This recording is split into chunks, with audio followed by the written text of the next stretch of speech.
No momentálne som na najvyššom dome na streche v Černobyle, čo je, tak pozrieme sa, aký tu bude výhľad. Je to najvyšší rodinný obývaný dom.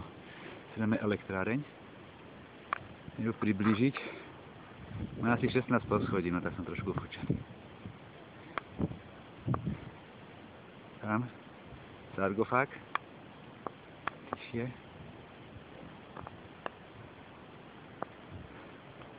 Na okolie mesta Pripjat.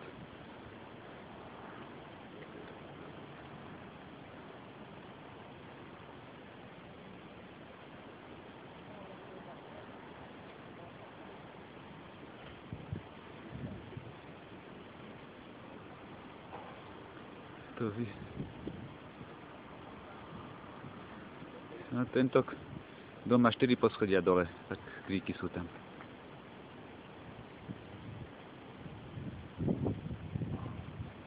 Yes?